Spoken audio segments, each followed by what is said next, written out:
Saya ingin mengatakan bahwa di Polda Metro Jaya ini kan tidak hanya menangani kasus Bang Rismon saja, Bang Rismon CS, Bang Roy Suryo, tapi baru kemarin dalam beberapa waktu minggu lalu Nikita Mirzani telah menyelesaikan sidangnya. Dan Nikita Mirzani itu adalah produk sidangnya, itu produk dari penyidikan di Polda Metro Jaya. Dan apa yang terjadi pada saat sidang, jaksa mengganti semua pasal yang diperiksa kepada Nikita Mirzani waktu di Polda. Waktu di Polda ganti semua pasalnya di kejaksaan, sehingga terus kemudian jaksa mengatakan, oh kami punya asas namanya dominus litis, bahwa jaksa itu adalah yang menguasai perkara, sehingga kalau dikatakan bahwa pasal-pasal pencemaran nama baik, pasal fitnah itu akan maju sehingga Jokowi itu akan menunjukkan ijazah di sidang, itu belum tentu. Bisa jadi jaksanya mengganti semua pasal ini, diganti, dan itu baru saja terjadi di sidangnya Nikita Mirzani, bahwa jaksa mengatakan ya itu kewenangan kita buat semua pasal itu diganti. Jadi Nikita Mirzani kan produk Polda Metro Jaya juga, ditahan juga di Polda Metro Jaya sempat beberapa waktu. Nah, kemudian untuk Gibran itu jangankan ijazahnya, riwayat pendidikannya pun juga dipertanyakan. Sangat dipertanyakan karena lembaga negara, katanya kita suruh percaya lembaga negara. Lembaga negara punya ada 3 versi. Yang dari Setnek itu MDIS dulu baru UTS. MDIS itu 2004 sampai 2007, kemudian UTS itu 2007 sampai 2010 yang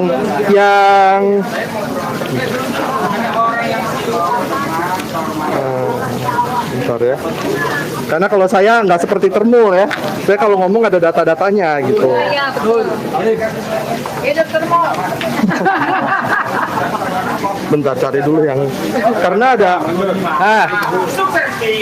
ini yang merah-merah ini dari yang Setnek, dan juga dari berbagai media mainstream ya, ada Nusantara TV, ada Okezone, ada Liputan 6, semua juga mengatakan MDIS dulu baru UTS. Jadi semua berbeda dengan KPU. Jadi dari mana mereka dapat data ini? Apakah ada usaha supaya seolah-olah Gibran itu terlihat seperti S2, makanya MDIS dulu baru UTS, sehingga seperti berita Antara itu mengatakan bahwa UTS itu S2 gitu. Apakah ada usaha seperti itu? Karena ini di media-media, dan sepertinya para termul-termul itu menikmati. Mereka nggak klarifikasi kalau nggak ada pasuban gugat. Mereka menikmati bahwa Gibran itu terlihat seperti S2 dulu dibanding S1 gitu. Karena MDIS dulu baru UTS. Kemudian yang di KPU, yang di KPU itu juga kan UTS itu 2004 sampai 2007. Padahal di surat keterangannya adalah Gibran itu dikatakan lulus grade 12 itu 2006. Dan sekali lagi surat keterangannya tertulis grade 12. Bukan Gibran itu lulus foundation, bukan Gibran itu lulus diploma.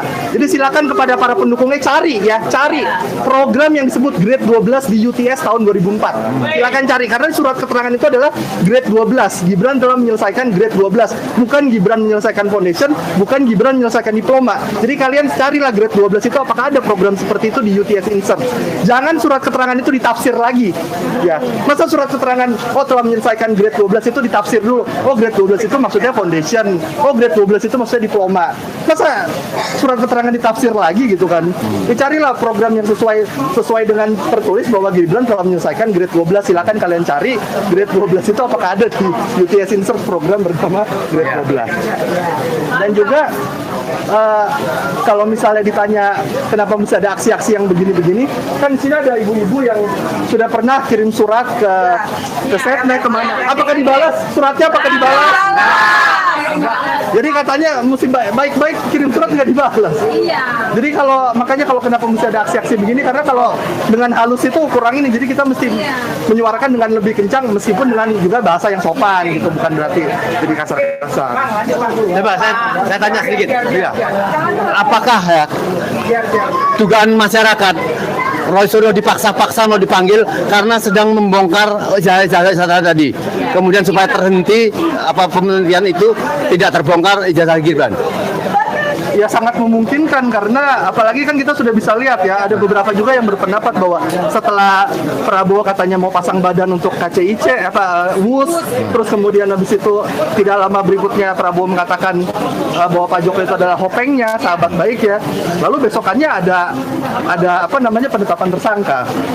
Dan saya juga mempertanyakan kok bisa setelah menetapkan tersangka, kebetulan juga ya ada meledak di SMA 72, di Seman 72, ada ada apa gitu? Kok bisa pas sekali setelah hanya dalam hitungan jam terjadi ledakan gitu? Apakah ini ada hubungannya atau tidak ya?